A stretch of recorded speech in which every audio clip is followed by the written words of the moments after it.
Հաղորդման հովանավորն է անշարժ գույքի ոլորտում առաջատար Argo Realty ընկերությունը։ Ավելի քան 15,000 գործարք, ավելի քան 6,000 բնակարանամուտ, որակավորված եւ փորձառու անձնակազմ, անհատական մոտեցում յուրաքանչյուր հաճախորդի, համագործակցություն միայն վստահելի կառուցապատողների ու առաջատար բանկերի հետ։ 16 տարի շուկայում, 16 տարի ձեր կողքին։ Argo Realty, ձեր վստահության չափանիշը։ Սովորաբար ապրիլի 7-ին միշտ հրավիրել ենք կանանց, բայց այսօր փոխել ենք անկյունը։ Ինչ են մտածում կանանց մասին նրանք, ովքեր ամեն օր աշխատում, ապրում, ստեղծում են կանանց կողքին, տղամարդիկ։ Եվ այսօր ապրիլի 7-ին կանանց միամսյակի ավարտին տոնական տրամադրությամբ մենք կզրուցենք տարբեր ոլորտների ամենահայտնի տղամարդկանց հետ, ովքեր ամեն օր առնչվում են կնոջ հմայքին, ուժին, բացառիկությանը, ովքեր ամեն օր պատասխանատվություն են վերցնում կնոջ հանդեպ։ Նրանք տղամարդիկ են կանանց կայսրությունից։ Բնությունը կնոջը տվել է արարչագործության կատարյալ ձևը՝ մայր դառնալը։ Իսկ մանկաբարձ գինեկոլոգին եզակի հնարավորություն դրան լինել ներկա եւ վերցնել պատասխանատվություն երկու կյանքի հանդեպ։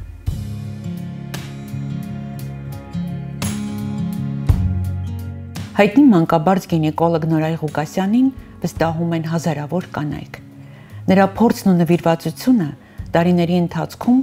նրան դարձրել են ոլորտի պահանջված մասնագետներից մեկը։ Նորայր Ղուկասյանին հանդիպեցինք իր կաբինետում։ Հայտնի էսթետիկ բժիշկ Սիրուն Մինասի հետ խորհրդակցության ժամանակ, ով սպասում է իր բալիկի ծնունդին։ Հենց Նորայր նվերիչն է լինելու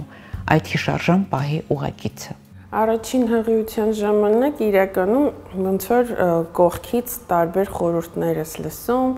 մեկը մեկին է խորհուրդ տալիս, մեկը մյուսին է խորհուրդ տալիս,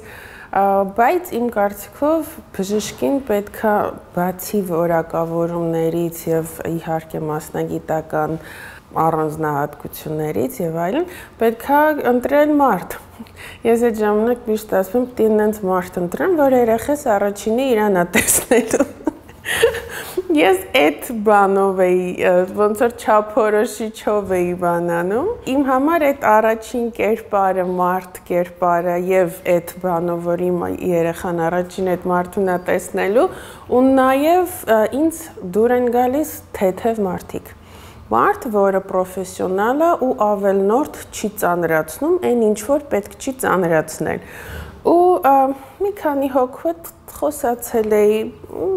հա, լավ մասնագետներ էին, բայց երբ որ գնացի Նորայր նվերիչի մոտ, ասաց, ոնց ես ուզում ունենաս, ասացի, դե բնական մաքսիմալ ինչքան հնարավոր է, ուզում եմ բնական ճանապարհով ունենամ, հա, կգաս, կունենաս, կգնաս, ասացի, վсё։ Առանց ինչ-որ ավելնորդ ինչ-որ ծանրացնելու, հա, իրոք, ծննդաբերությունը բոլորն էլ ծննդաբերել են, դա ավելնորդ ծանրացնել պետք չի, ու շատ հաճելի է, որ քո, ասենց ասած, քո հետ բժիշկը նույն մտածելակերպինն է, կգաս, կունենաս, կգնաս։ Ու այդ օրվանից տենց երկրորդը, հիմա էլ առաջ աստված երրորդը, Նորայր նվերիչը։ Աստված կնոջը տվել է արարչագործության կատարյալ ձևը՝ մայր դառնալը։ Ձեզ էլ տրված է եզակի հնարավորություն դրա մասնակիցը լինել։ Մասնագիտությունս հենց ընտրելու ժամանակ ես դա հաշվի եմ առել, որ իմ մասնագիտության ամենակարևոր էլեմենտը լինի երջանիկ ավարտը։ Մեծ աշխատանք է կատարվում մինչև առողջ երեխա ծնվի առողջ մորից։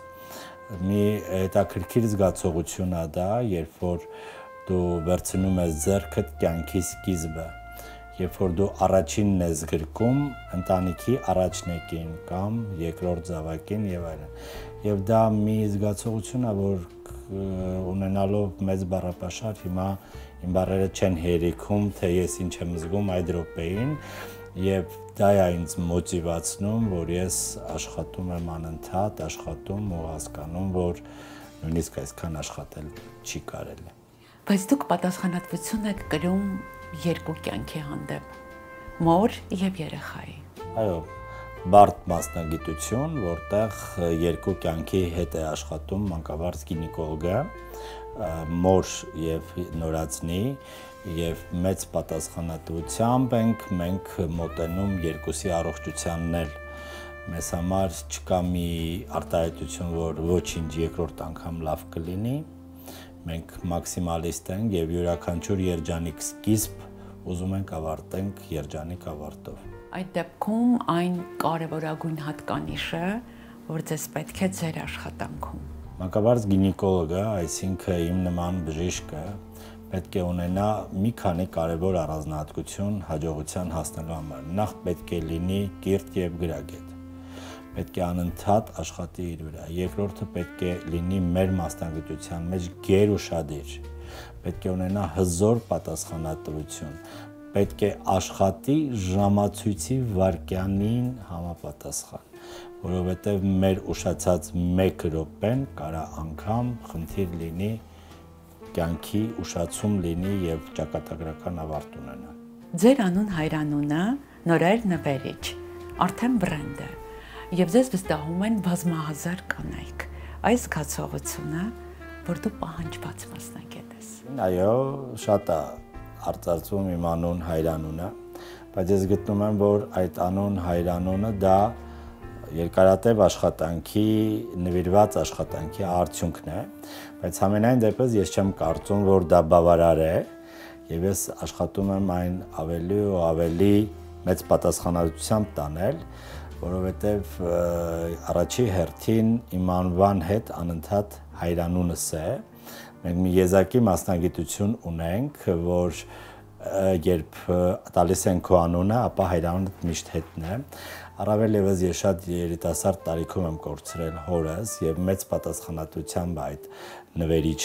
հայրանունը ինձ համար, այսինքն այնպես եմ աշխատում, որ այդ գողունակությունը նվիրվի Նորայր նվերիչին, ոչ թե մեկ անձին, այսինքն իմ ծնողներին, իմ դաստիարակողներին եւ այո այն սերունդին, որը իհարկե գալու է ինձնից հետո։ Չէ որ ասում են, երբ որ լավ անուն ես թողնում, նա հերիքում է քո սերունդներին։ Ես այդպիսի մի ընտանիքից եմ սերվել եւ կարծում եմ նույն ժառանգությունը կթողնեմ իմ սերունդներին։ Ձեր հաջողության բանաձևը ո՞րն է։ Իմ հաջողության բանաձևը ես ընդհանրապես կարող եմ ասել, որ դա իմ աշխատասիրությունն է, իմ նպատակասլացությունն է եւ իմ չպարտվելու կարողությունն է, որ ես անընդհատ պայքարում եմ եւ շատ ծանր դեպքերից դուրս են գալիս պատվով։ Ինձ հզոր ուսուցիչներ են կրթել, ինձ սովորեցրել է իմ ուսուցիչը, որ պետք չէ հանձնվել եւ յուրաքանչյուր դեպքից պարտավոր ենք փառքով դուրս գալ։ Ինչ են փնտրում կանայք ձեր կաբինետում եւ ինչ են ուզում ձեզնից։ Կանայք իմ կաբինետում եւ իմ մոտ գտնում են իրենց հանգստությունը, որ եթե մենք մեր քայլերը ուղղել ենք այս մասնագետի մոտ, ապա մենք որոշակիորեն ապահովագրված ենք։ Իմ հաջողության բանաձևներից մեկը նաեւ որ ես երբևիցե հիվանդի եւ իմ մեջ բարիերներ չեմ դնում։ Մենք շփվում ենք հավասարը հավասարի որոշակի դիստանցիայով։ Ես կատարում եմ իմ աշխատանքը բարձր պատասխանությամբ, իսկ հղիկինը կատարում է իր առջև դրված որոշակի պարտականություններ։ Եվ այս պարագայում ես 9 ամսվա մեջ բոլորին սովորեցնում եմ, որ սա ֆիզիոլոգիական մի process է, որը պետք է ավարտվի ֆիզիոլոգիական ծննդաբերությամբ, որ հղիությունը, հիվանդությունը եւ հաշմանդամությունը ճիշտ է բոլորն էլ հ տառով են սկսում, բայց հղիությունը պետք է վայելել, որ պետք չէ հղիության մեջ գտնել այլ հիվանդագին էլեմենտներ, որ իմ թվացial անտարբերությունը, երբ որ ես ասում եմ պետք է սպասենք ծննդաբերությունը ինքնուրույն սկսվի, որպեսզի չգնանք մենք տրավմաների, ագրեսիաների, թվացial անտարբերությունը վերջում փսակվում է պրոֆեսիոնալիզմով։ Երբեմն լինում են դեպքեր, որ ընթացիկ կարող է մի փոքր սխալ հասկանալ ինձ, բայց ի վերջո, երբ ունենում են երջանիկ ավարտ եւ հրաշալի արդյունքը, ապա ամեն ինչ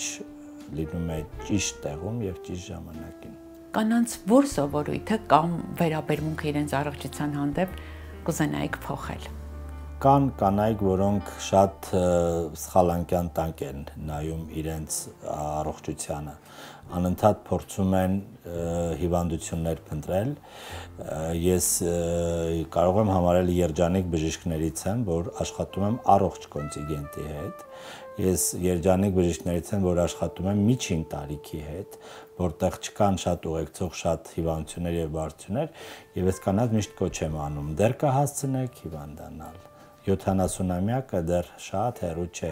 կգան եւ դուք քրոնիկ հիվանդություններով եւ այլով կսկսեք որոշակիորեն տառապել եւ կգտնեք ձեր այդ ցանկալի հիվանդություններ, որոնք հիմա անիմաստ սկսում եք փնտրել։ Ես դա կուզեմ իսպառ հանել կանանց մեջից։ Ես անընդհատ կոչ եմ անում, որ եթե չունեք հիվանդություն, ապա վայելեք կյանքը։ Չէ՞ որ առողջապահության համաշխարհային կազմակերպությունն ասում է, առողջությունը դա հիվանդությունների իսպառ բացակայությունը չէ։ Դա մի պսիխոէմոցիոնալ վիճակ է եւ մարդ իրեն առողջ է համարում։ Կա մի խորհուրդ, որ տալիս եք ձեր բոլոր հղիներին։ Հիմնական խորհուրդը, որ ես ասում եմ, վայելեք հղիությունը, որովհետեւ երբ որ շփվում ես մի կնոջ հետ, ում ինչ-որ գինեկոլոգիական վիրահատություն պետք է անեմ, եւ սկսում ենք հարցնել հղիությունների մասին, ապա այդ կանանց դեմքին ժպիտ է գալիս, երբ հիշում են իրենց առաջին, երկրորդ, երրորդ եւ չորրորդ հղիությունները։ Ես միշտ կանանց խորհուրդ եմ տալի, որ վայելեք կյանքը, վայելեք ձեր ընտանիքը, վայելեք ձեր երեխաներին։ Այդքան կանացի պատմություններ ձեր կաբինետում լսելուց հետո կարծես թե դարձել եք կնոջ գիտակ։ Դա օգնում է, որ դուք կարողանաք ճիշտ հարաբերություններ կառուցել ձեր կյանքի կանանց հետ։ Աշխատանքը ինձ շատ հմուտ է դարձրել, հա։ Ես շատ լավ եմ ճանաչում նաև կինեակին, խորը ճանաչելով կնոջը,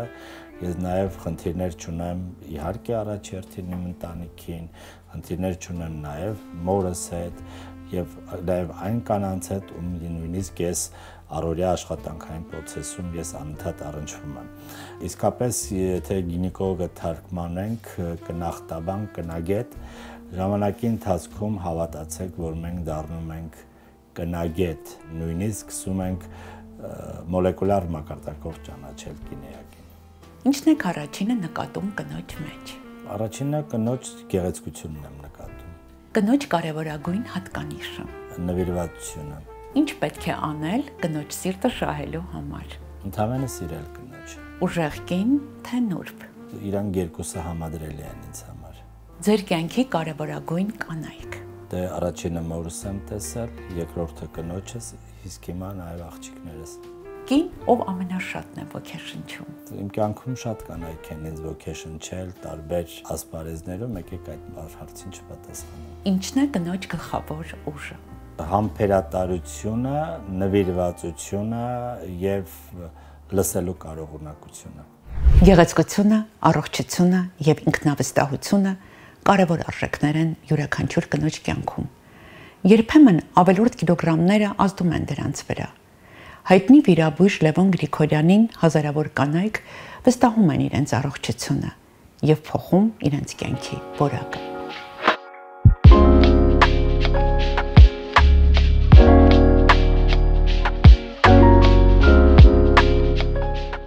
Լևոն Նիկիտիչի կաբինետում ջերմ հանդիպում էր։ Նրան այցելել էր իր նախկին պացիենտը, արդեն նոր տեսքով, նոր զգացողություններով ու նոր կյանքով, թեթև, առողջ ու ինքնավստահ։ Այսպիսի հանդիպումները ամենամեծ պարգևն են բժշկի համար։ Չէ՞ որ այդ հանդիպումները փոփոխության ուժի մասին են։ 2024 թվականին դիմել եմ Լևոն Նիկիտիչին, ճարպակալվանդեմ ես բարիատրիկ վիրահատության համար, բայց դեռ չէի մտածում, որ միանշանակ կանեմ։ Որոշեցի, երբ որ մտա հենց այս կաբինետ, որովհետև Լևոն Նիկիտիչից մի հատ լույս էր արձակվում, միաժպիտը մենակ ամեն ինչ արժեր։ Մենք նստեցինք, խոսեցինք, ես ինքս առողջապահական ոլորտի աշխատող եմ, եւ ունեի արդեն բազա, շատ էի հետաքրքրվել որ բժշկի մոտ։ Ինքը շատ ճիշտ է մոտենում պացիենտին, այսինքն ինքը շատ մանրամասն բացատրում է եւ քեզ հարցնում է՝ դու պատրաստ ես այդ ճանապարհը անցնելու, որովհետեւ եթե դու պատրաստ չես, ասում է դեռ մի վիրահատվի, որովհետեւ չես կարող անցնել։ Վիրահատությունից հետո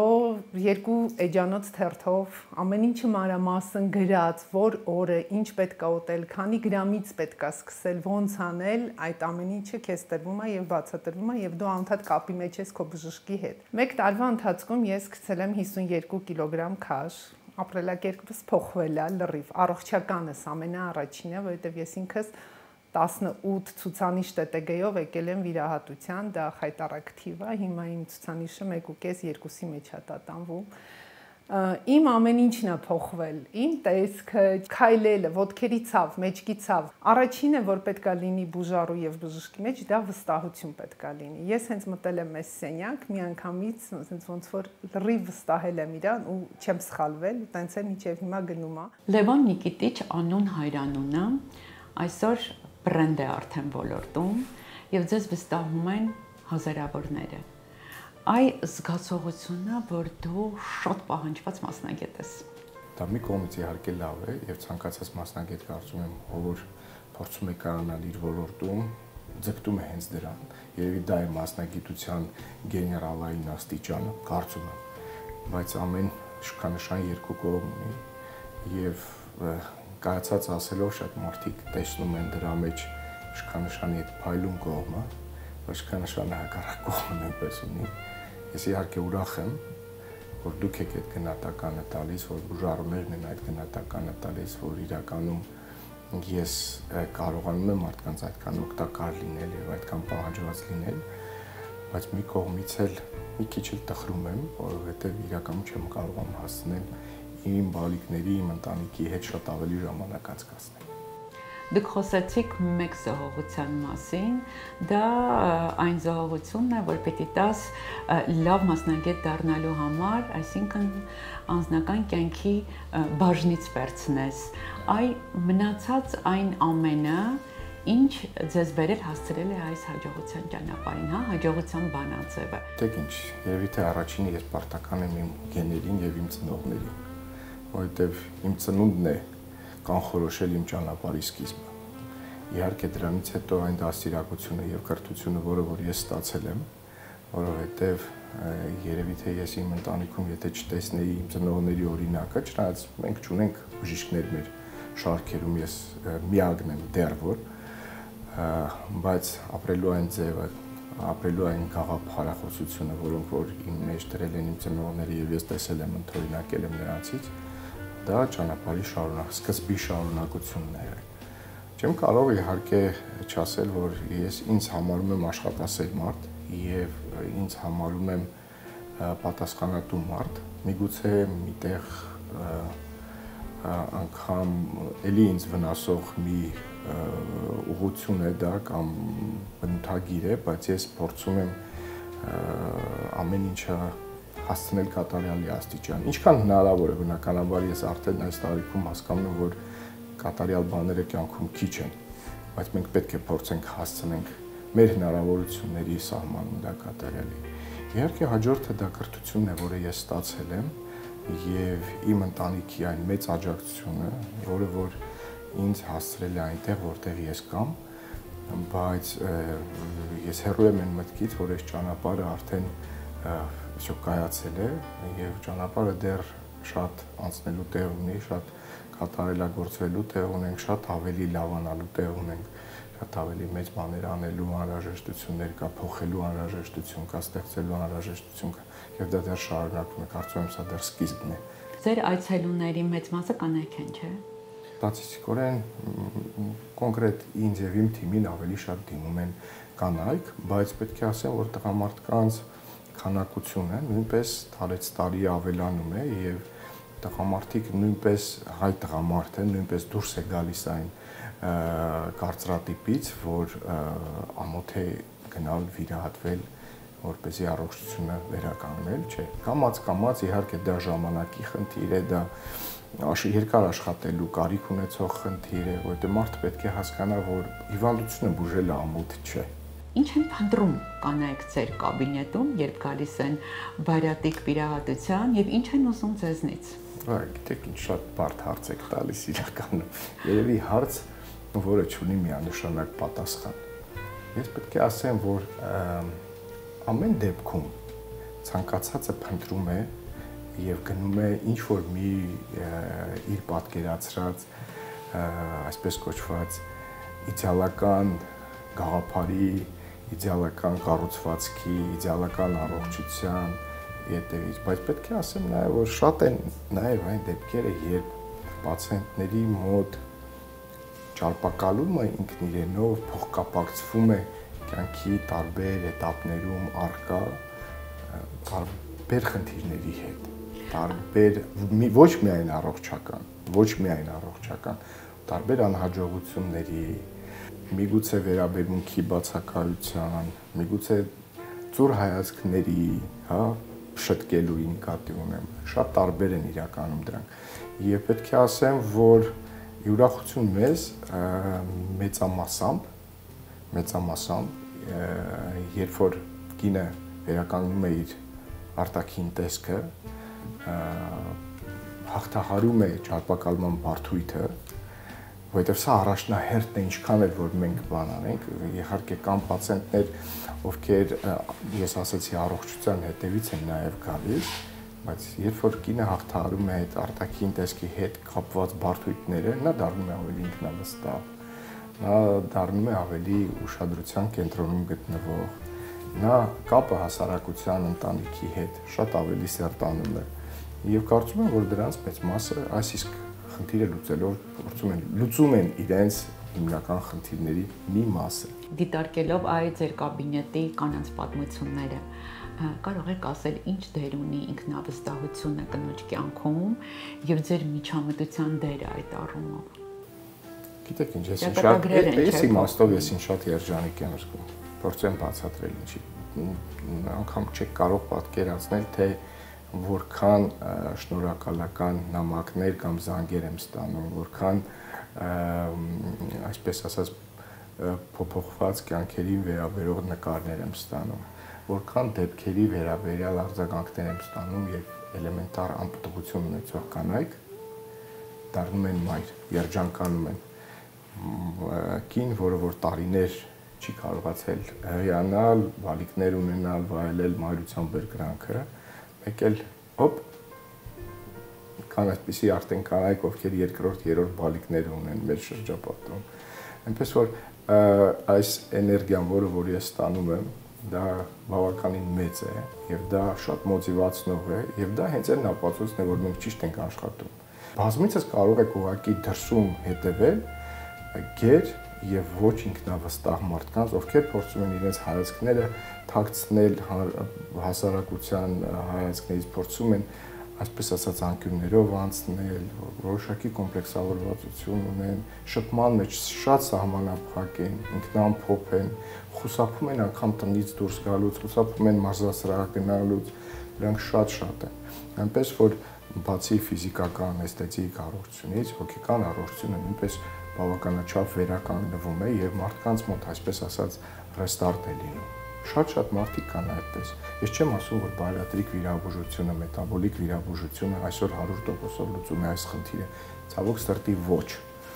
Եվ 100 անգամ ոչ, որովհետեւ հենց դա է պատճառը, որ մենք ունենք վիրահատությունների ավելի քան 10 տեսակներ։ Տարբեր, դրանք շատ տարբեր են։ Եվ մենք փորձում ենք դա նույնպես ադապտացնել մեր բուժառուների հետ, բուժառուների համար եւ առաջարկում ենք, փորձում ենք հնարավորինս առաջարկել հենց այն տարբերակը, որը որ արդյունավետ կլինի տվյալ պացիենտի համար։ Բայց կարող եմ ասել, որ այսօր բարիատրիկ վիրաբուժությունը, մետաբոլիկ վիրաբուժությունը իրականում ճակատագրեր է փոխում եւ կյանքեր է փրկում։ Այստեղ երկրորդ կարծիքը չկա։ Բայց սա վիրահատության այն ձևն է, որ երբ վիրաբույժը վիրահատարանից դուրս է գալիս, փայլուն արդյունքը գրանցած, դրանով ոչինչ չի վերջանում եւ պետք է երկարատև ճանապարհ անցնի պացիենտի հետ եւ այստեղ պետք է խոսենք երկարատև վստահության մասին, ինչպես եք դա ստեղծում։ Շատ հրաշալի հարց եք տալիս եւ դա այն հարցերից մեկն է, որի մասին ես հենց սկսում եմ խոսել իմ բուժարուի հետ առաջին իսկ հանդիպման մասին, որտեղ ցավոք սրտի կա այդպիսի կարծրատիպ, մտածելու ձև եւ կան այդպիսի բժիշկներ, ցավով եմ արձանագրում, ովքեր գովազդում են, որ եկեք, վիրահատվեք եւ այլևս վերջ։ Բոլոր հարցերը լուծված են, դա այդպես չի։ Բարիատրիկ մետաբոլիկ վիրահատությունը ճանապարհի սկիզբն է, ինչպես դուք նշեցիք, եւ դա այն ստարտ կետն է, որտեղից սկսած մենք բուժարուի հետ, որպես մասնագետներ պետք է աշխատենք նրա ապրելակերպը փոխելու ուղղությամբ։ Եվ բարիատրիկ վիրաբուժությունը ինքն իրենով հենց ուղղված է մարդու ապրելակերպի փոփոխության։ Եվ սա է այն անկյունակարը, որը որ մենք պետք է դնենք մեր աշխատանքի հենց սկզբից եւ որի վրա պետք է մոտիվացնենք մեր բոլոր պացիենտներին։ Եվ բոլոր այն պացիենտները, բուժարուները, ովքեր իրենց մտքում, իրենց ապրելակերպում միայն գտնում են, որ վերջ ես վիրահատվել եմ եւ այլևս ոչինչ չունեմ անելու, ես ասեմ, որ երևի թե 100%-ով իրենց անհաջողություն է սպասում։ Եթե մենք կարողանում ենք վարակել մեր բուժարուներին այդ ճիշտ ապրելակերպը եւ իրենց դնել ճիշտ, ես այսպես եմ ասում, ռելսերի վրա, հա, այդ գծերի վրա, ապա մենք 100%-ով հաղթում ենք։ Դուք ի տարբերություն մյուսների դեմքը ծածկած նկարներ չունեք առաջ եւ հետո, ինչու՞։ Դա սկզբունք է իմ համար, ի սկզբանե։ Համար մեկ, այստեղ վերաբերմունքը ինձ թվում է եւ այն մարդուն է ուղղված, որը որ կիսվում է իր նկարով եւ այն մարդկանց, ովքեր որ պետք է դիտեն այդ արդյունքը։ Ինչու՞։ Բացատրեմ ինչու, եւ սա սկզբունքային է եղել հենց սկզբից։ Նախ թող ինձ ներեն բոլոր իմ գոլեգաները եւ ես չեմ պնդում, որ դա այդպես է, բայց դեմքը ծածկված կարելի է դնել ցանկացած նկարի։ Ցանկացած մեկին կարելի է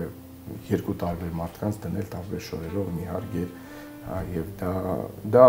չեմ կարծում, որ շատ վստահություն է ներշնչում մեր բուժարուներին։ Եվ սա քայլ է, որը որ ուղղված է մեր բուժարուներին, եւ սա քայլ է, որը որ ուղղված է նրան, որ մեր բուժարուները տեսնեն իրական արդյունքներ։ Բացի դրանից ունենան իրական շփման հնարավորություն, որովհետեւ եթե մենք չենք կիսվում նկարով, բաց դեմքով նկարով եւ այդ մարդը, անձը պատրաստ չի դա անել, ես կարծում եմ, որ դա չպետք է արվի երբեք, որովհետեւ նկարի տերը, որը որ կիսված է իմ էջում կոնկրետ, ինքը միշտ պատրաստակամ է շփվել բոլոր այն հետաքրքրվող մարդկանց հետ, ովքեր որ ուզում են ընտրել այս ճանապարհը։ Ինչի համար եք սիրում ձեր աշխատանքը։ Օգտակար լինելու համար։ Նա հնարավորություն է տալիս ինձ լինելու օգտակար, պիտանի։ Ինչն եք առաջինը նկատում կնոջ արտաքինի մեջ։ Դժվար հարց եք տալիս։ Միգուցե ժպիտը։ Կնոջ կարևորագույն հատկանիշը։ Սիրել եւ սիրված լինել։ Ուժեղ կին թե նուրբ։ Կարծում եմ նուրբ։ Ձեր կյանքի կարևորագույն կանայք։ Իհարկե, իմ մայրը, իմ կինը, իմ աղջիկը։ Կին, ով ամենաշատն է ոգեշնչում։ Կարծում եմ ցանկացած տղամարդ ավելի շատ ոգեշնչվում է իր կնոջից։ Ինչն է կնոջ գլխավոր ուժը։ Երևի թե հենց կին լինելն է, որը որ մոտիվացնում է տղամարդուն։ Գեղեցկության եւ կատարելության որոնումներում մեր կողքին միշտ կանգնած է էսթետիկ բժիշկը։ Հայտնի պլաստիկ վիրաբույժ Հայկ Բախշյանի կաբինետում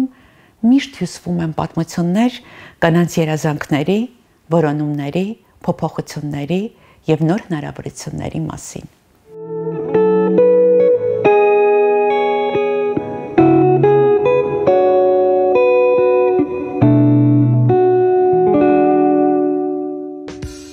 Հայկ Բախշյանին հանդիպեցինք իր կաբինետում հերթական գոհ ու երջանիկ բուժարուի այցելության պահին։ Նրանք միասին գնահատում էին վիրահատության արդյունքը, մանրամասն դիտարկման, գնահատման, հիացման մթնոլորտեր։ Երբ աշխատանքի արդյունքը սրտանց վայելում են եւ այցելուն, եւ բժիշկը, դա իսկական մասնագիտական հաղթանակ է։ Դա արվեստ է, որ փոխում է կյանքեր։ Այս կաբինետում ամեն օր ստեղծվում է տոնական տրամադրություն, մասնագիտության ուժով։ Բավականին երկար փնտրտուքներից հետո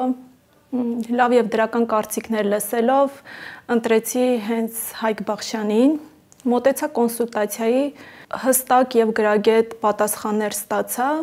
ինչից հետո ընտրեցինք վիրահատության օրը։ Մտավախություններ եղել են,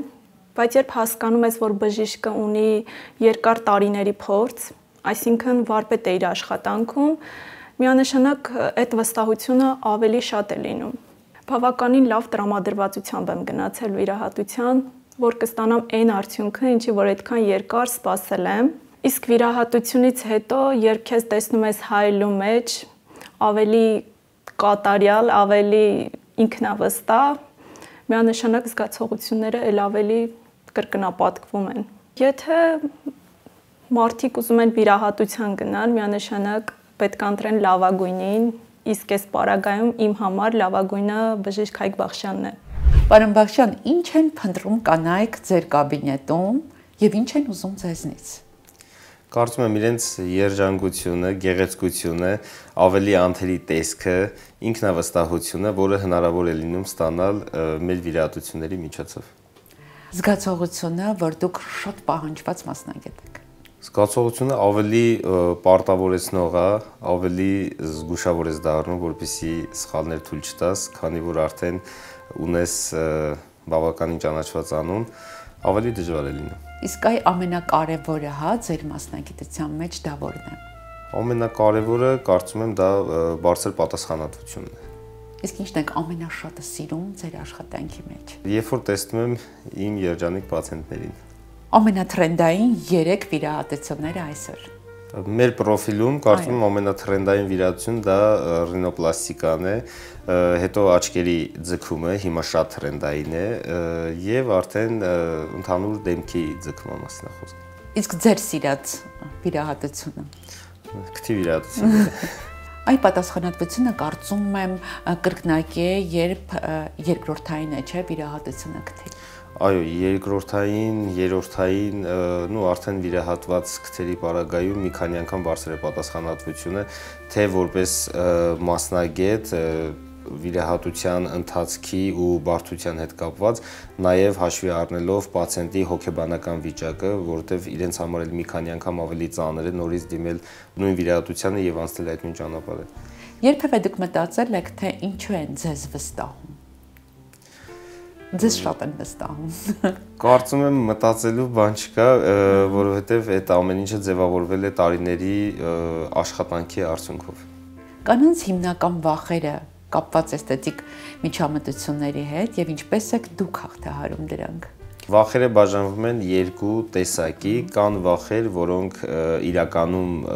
նորմալ է որ կա ու պետք է լինի, եւ կան վախեր, որոնք հիմնված են միֆերի վրա, որը որ լայն տարածում ունի։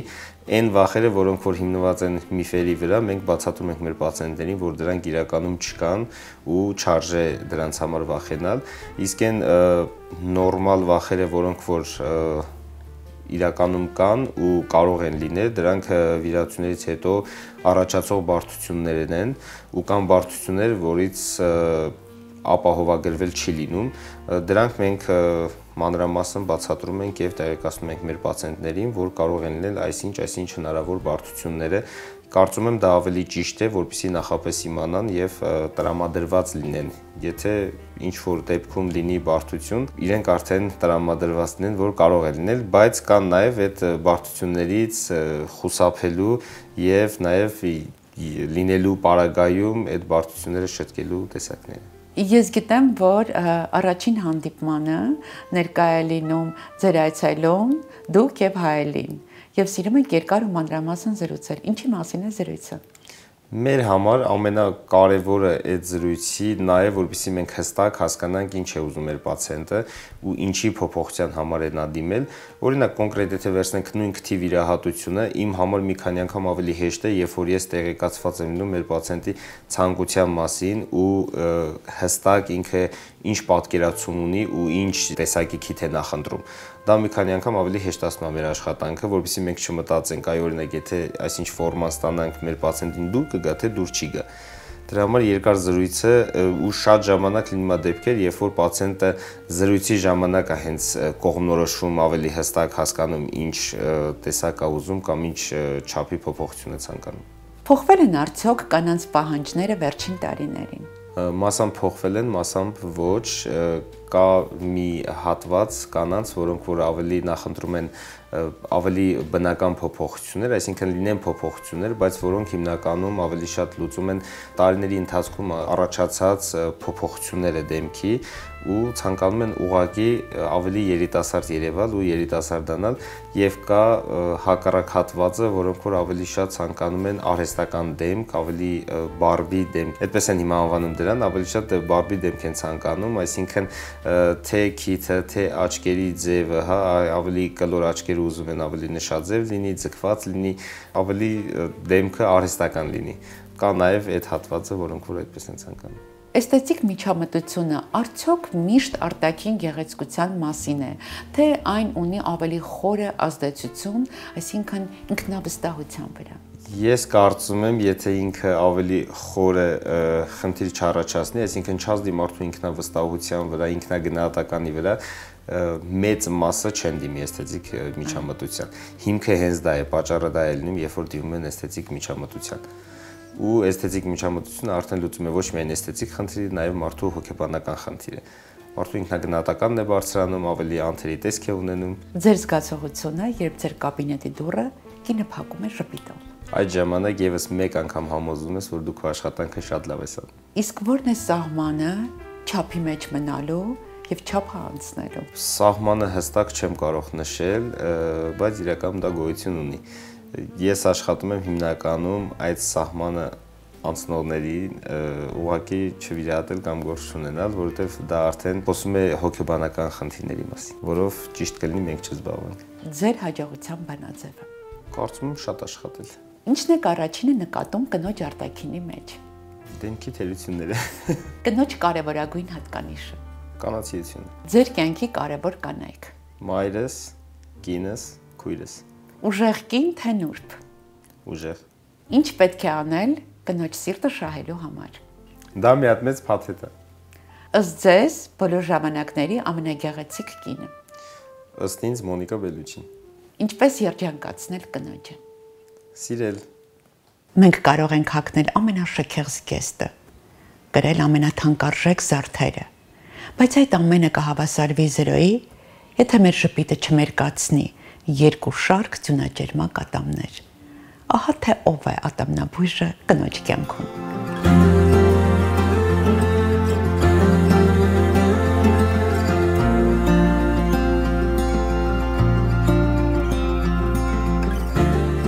Հայտնի ատամնաբույժ Կարեն Թովմասյանը հազարավորներին նվիրում է երազանքի ժպիտ եւ փոխադարձաբար վաստակում նրանց վստահությունն ու հիացմունքը։ Եվ շատ-շատերի համար հենց գուցե նրա կենտրոնից դուրս գալուց հետո է սկսվում հաջողության պատմությունը։ Կարենին մինչ որպես բժիշկ ճանաչել է, նաև որպես հյուր եմ ճանաչել, որովհետև եթերային հյուրս էր ու այդտեղ բացահայտեցի Կարենին իր մարդկային որակը, ինտելեկտը, զարգացվածության աստիճանը, որովհետև այսօր պրոֆեսիոնալները դաշտում շատ են, բայց ինձ համար բժիշկ ընտրելից առաջնայինը զուտ միայն պրոֆեսիոնալ որակական հատկանիշները չեն, ինձ համար շատ կարևոր է էմոցիոնալ դաշտը մարդու, թե ինչպիսին է նա իր էմոցիան, որովհետև ինձ համար առաջնայինը վստահությունն է։ Եթե ես գնում եմ բժշկի մոտ, ուրեմն պետք է ամբողջությամբ վստահեմ բժշկին եւ չխանգարեմ իրեն գործ անելուց։ Ու մեր զրույցի ընթացքում ես հասկացա, որ 2 տարի փնտրելուց հետո, իսկապես 2 տարի ատամնաբույժ եմ փնտրել, ես գտա այն մարդուն, որը ինձ լիարժեք ժպիտ կպարգևի, որովհետև խնդիրը հենց առաջնամասում էր ու բավականին բարդ գործընթաց էր մեզ սպասվում։ Մեկ ատամի հետ էր գործը, իսկ դա նշանակում էր բավականին բարդ է, մյուսներից պիտի չտարբերվի, մի խոսքով։ Կարենի հետ նախնական զրույց ունենալուց հետո ես հասկացա, որ ես ճիշտ ուղու վրա եմ ու սկսեց մեր այցելությունը, ես նույնիսկ ստորի էի արել, ասում եմ, չգիտեմ ոնց, եթե ձեզ կանչում են ստոմատոլոգիական կլինիկայից, ասում են այսօր այցելություն ունեք բժշկի մոտ ու դուք երջանիկ չեք գնում, ուրեմն սխալ բժիշկ եք ընտրել։ Եվ այդպես սկսվեցին մեր համատեղ աշխատանքները եւ ես վստահ էի, որ ամեն շատ լավ է լինելու, այսօր տեսնում եք, ես լիարժեք ժպտում եմ, ես լիարժեք երջանիկ եմ, կյանքիս որակը բարելավել ու բարձրացել է, որովհետև ես եթերում եմ աշխատում եւ միշտ կաշկանդվում էի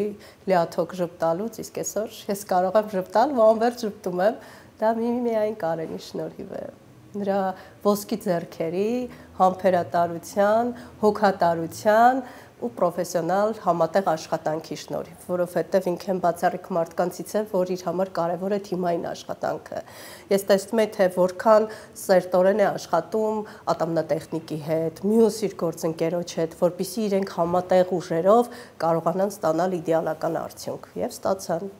Կարեն, դուք պրոֆեսիոնալ աճի բիզնեսի հմուտ կառավարման կողքին կարողացել եք ձեզ անձնական բրենդավորել եւ այդ ամենը դուք հասցրել եք անել երիտասարդ տարիքում եւ շատ փայլուն։ Ես շատ ուրախ եմ, որ այդ գնահատականն է հնչում ձեր կողմից։ Դա շատ մեծ ջանքերի արդյունք է եւ իմ թիմի կողմից, ինչպես նաեւ այդ ամեն ինչը փորձել համատեղել բժշկական կարիերայի հետ, դա իրոք շատ էներգիա է տանում, բայց եւ գտնում ենք այն աղբյուրները, որտեղից որ այդ էներգիան ստանում ենք, դա մեր առած գործի արդյունքը տեսնելն է, հա, պացիենտների, ժպիտների տեսքով, մատուցած ծառայությունների մեծաքանակ լինելու տեսքով։ Դուք փայլուն, ինչպես ասացի, անհատական ձեր բրենդն եք ստեղծել եւ ստեղծել եք հենց ինքներդ հետևողական աշխատանքով։ Կարողացել եք այդ ամբողջ ընթացքում ամեն օր հավասարակշռությունը պահել, հա։ Սկսել ենք 18 թվականից, այդ ժամանակ դեռ նոր էր, սոցիալական հարթակներում նոր չէր, բայց առաջիններից էինք էջեր վարելը ու շատ հին, ավելի կարծրացած մեր գոլեգաների կամ տարբեր կազմակերպությունների կողմից շատ ոնց որ քրիտիկա կար, որ ինչ եք անում, դա վայել չէ բժշկին։ Եվ եթե դուք սոցիալցայում գովազդ եք անում, ապա գործ չեք անում։ Հա, ուրեմն բանա գործ չունես, որ դու գովազդ սոցիալցայում։ Փորձեցինք այդ միֆը կոտրել, մինչև հիմա էլ կա ինչ որ տոկոս իհարկե քչացել է, հիմա այդ նույն մասնագետներն էլ արդեն կան սոցհարթակներում, բայց մաքսիմալ մենք փորձում ենք այդ միֆը կոտրել։ Կհիշեմ երևի, որ կովիդի ժամանակ էր, որ էլի ակտիվ գովազդը եւ աշխատանքի ուղղությամբ տանում էինք, էլի քննադատություններ, որ այս վիճակում եւ այլն, բայց մենք փորձում էինք այդ վիճակում էլ արժեք ստեղծել, իհարկե բոլոր բաներին ստանդարտներին համապատասխանելով ու այդպես շարունակում էինք։ Այս զգացողությունը, որ դու այսօր պահանջված եւ կայացած մասնագետ ես։ Ինչքան էլ որ ձեռքբերումներ լինում են, ես փորձում եմ իրականությունից չկտրվել ու անընդհատ կրթվել, անընդհատ հանդիպել ամենատարբեր մարդկանց, ամենատարբեր մակարդակի գոլեգաների նույնիսկ ինչ որ մի բան վերցնել իրենցից, փորձում եմ կրթվել ու իրականությունից չկտրվել, իսկ պահանջվածությունը տանում եմ նրան, որ պահանջված լինեն ոչ միայն ես, այլ պահանջված լինի մի ամբողջ թիմ, ու այդ թիմը գնալով մեծանա, ընդհանուր դուրս գա Հայաստանի սահմաններից եւ ավելի լայն մասայի սպասարկի։ Դուք հիմա ձեր հաջողության բանաձևն եք ներկայացնում։ Ոչ թե բանաձև, այլ ավելի շատ նպատակային էներգիան, այն դրայվը, ինչը որ տանում է ինձ առաջ։ Ձեր այցելուների մեջ որ մասն են կազմում կանայք։ Գերակշիռ կարող եմ ասել, հիմա մի քիչ բալանսը ոնց որ տղամարդիկ ուզում են կոտրել, բայց հաշվի առնելով այն հանգամանքը, որ ես շուտվանից զբաղվում եմ էսթետիկ ստոմատոլոգիայով, այսինքն վինիրներ, կերամիկական վերափոխումներ, տոտալ վերափոխումներ, ավելի էսթետիկայի տեսանկյունից կանայք են, որ ուզում են այդ բուժումները անցնել, հիմա արդեն մի քիչ ավելի տղամարդիկ էլ։ Կանայք սովորաբար գալիս են ձեզ մոտ հոլիվուդյան ժպիտի հետևից։ Իսկ այ հոլիվուդյան ժպիտը առաջին հերթին ձեր համար առողջության մասին է, թե գեղեցկության։ Այո, կանայք այդ նպատակով են գալիս, ասեմ, որ երբ որ սկսեցինք լուսաբանումը, զուգահեռաբար ամբողջ հայկական ստոմատոլոգիան էր դա ոնց որ լուսաբանում, վինիրներ, սպիտակեցում, մի քիչ վատ դերել ունեցավ, այսինքն անբնական թրենդի հետևից էին շատ գալիս աղջիկները, օրինակ ունեն իրենք լրիվ այլ ատամնաշար, ատամների դիրք, այլ գծվածք, որը ցուցված չէ այդ հոլիվուդյան ժպիտա վինիրներով պատրաստմանը, իրենք պնդում էին, մենք փորձում էինք ամեն կերպ իրենց սպասելիքները հավասարեցնել իրականին եւ այնպես անել, որ արդյունքում իրենց առողջությունը չտուժի։ Հիմա հոլիվուդյան ժպիտի բանաձևը մեզ համար դա այն է, որ ժպիտը լինի առաջին հերթին առողջ, ֆունկցիոնալ, քանի որ ամենագեղեցիկ ատամներն էլ արժեք չունեն, եթե օրինակ իրենց արմատները կամ հարարմատային հյուսվածքները բորբոքված են կամ խնդրահարույց են, դրա համար մեզ համար շատ առաջնային է, որ ատամները լինեն առողջ, ֆունկցիոնալ, նոր հետո արդեն գեղեցիկ։ Իսկ այդ գեղեցկությունը մենք փորձում ենք ստանդարտիզացնել ու տանել ամեն մարդու համար իր ստանդարտին, այսինքն ավելի անհատական լինի ժպիտը ու շահկերտավոր ստիպենք իրեն, որ ինքը սիրի այդ ժպիտը։ Ինչու, որովհետև շատ հաճախ գալիս են ինտերնետից ներբեռնված նկարներ են ցույց տալիս, ցանկանալով հստակ նույն աշխատանքից։ Բայց այդ աշխատանքը իրենց առհասարակ ցուցված չի կամ եթե լինի էլ չի սազի։ Դրա համար այստեղ մի քիչ էլ մենք հոգեբանական աշխատանք ենք տանում եւ պլանավորման փուլում եւ վինիրները կամ այդ հոլիվուդյան ժպիտը ապահովելուց հետո, քանի որ կա ադապտացիոն փուլ, մենք փորձում ենք իրենց մենակ չթողնել ու ոնց որ ասենք, որ ադապտացիոն փուլում եւս հարմարվեն։ Կանայք ավելի ուշադիր են իրենց ատամների հանդեպ, քան տղամարդիկ։ Կարող եմ ասել, որ կանայք ավելի անվախ են, քան տղամարդիկ, շատ հաճախ ինչ որ գերակշիռ մաս կա ձեր ասացի մեջ, երբեմն լինում են դեպքեր, որ կանայք գալիս են, ունենալով ֆունկցիոնալ լուրջ խնդիրներ, օրինակ կողմնային սեգմենտներում, ծամիչ սեգմենտներում, ուզում են վերափոխել էսթետիկ հատվածը, օրինակ դիմացի մի հատ գունափոխված ատամ կամ կոտրված ատամ, Մենք փորձում ենք բացատրել, որ դրան մենք պարտադիր կհասնենք, իհարկե էսթետիկ առաջնահերթությունից ելնելով, սակայն ավելի լուրջ խնդիրներ էլ կան, եթե նա անում եք, կողմնային սեգմենտները եւս պետք է ոնց որ վերաբուժեք։ Հիմա շատ մեծ հպարտությամբ կարող եմ ասել եւ մեր աշխատանքի եւ հայ ստոմատոլոգների, մեր գոլեգաների աշխատանքի շնորհիվ IQ-ի մակարդակը, բժշկական IQ-ի մակարդակը հասարակությունում բարձրացել է։ Այո։ Քանի որ ինֆորմացիան է ավելի շատացել եւ ավելի դիպուկ ենք փորձում այն մատուցել։ Իսկ կանեք ավելի քմահաճ են։ Այո, միանշանակ, այո։ Մենք փորձում ենք սկզբնական պլանավորման փուլում այդ ամեն ինչը իր տեղը դնել, որպեսզի քմահաճությունը իրականությանը համապատասխանի։ Երբևէ եղել է ցանկություն, որ չի տեղավորվել ձեր հնարավորությունների դիապազոնում։ Իհարկե եղել է, երբ որ ուզել են օրինակ Մոնիկա Բելուչի ժպիտից եւ շուրթերից, բայց անատոմիան չի համապատասխանել։ Իսկ ինչ է պետք եղել, որ դուք կարողանաք հակառակը ապացուցել եւ անել այն, ինչ պետք է անել։ Համարձակություն, համբերատարություն, որպեսզի կրթենք պացիենտին, կրթենք թիմին, ինչու ոչ, քանի որ մեր դեպքում ոչ միայն բժիշկ-պացիենտ փոխհարաբերությունն է, այլ նաև կա ատամնատեխնիկ երրորդ մասը շղթայի եւ ինֆորմացիայի փոխանցումը նրան եւս պետք է ճիշտ լինի։ Իսկ դուք ինչ եք պահանջում ձեր թիմից։ Պահանջում եմ կարգապահություն, մեծ մտածելու ունակություն ու կրթվելու ունակություն, ինքս հաճախ ժամանակ եմ տրամադրում կրթվելու համար եւ իմ սովորածը փոխանցում թիմին, նույնիսկ հատուկ ժամեր ունենք ֆիքսած դրա համար, սակայն փորձում եմ իրենց համոզել, որ դրանով չսահմանափակվեն։ Թե մասնագիտական կյանքում եւ թե առհասարակ անձնական կյանքում այն կարևորագույն սկզբունքները, որ պետք է պահպանել կնոջ հետ շփվելիս։ Շատ հետաքրքիր ու խորը հարց եք տալիս։ Կարծում եմ առաջին ազնվությունն է, համբերատարությունն է, իրար հասկանալու ու մեկը մյուսին զիջելու ունակությունը, քանի որ եւ անձնական կյանքում կանանց հետ շփվելիս դա մեծ դեր ունի, որ անընդհատ ամեն մեկը չփորձի իր իրավացիությունը մինչև վերջ տանել, աշխատանքում եւս, ու դա հավատացեք շատ ուղիղ կերպ ազդում է արդյունքի վրա։ Գաղտնիք չէ, որ մեր ժպիտը սպիտակ այցեքարտ է, որը անխափան աշխատում է մեր բոլոր հարաբերությունների եւ հանդիպումների ժամանակ, բայց շատ կարեւոր է, որ այդ ժպիտը մերկացնի երկուշարք ձյունաճերմակ ատամներ։ Երբ դա պարգևում եք, հա, կնոջը եւ ինքը լայն ժպտալով փակում է ձեր կաբինետի դուռը,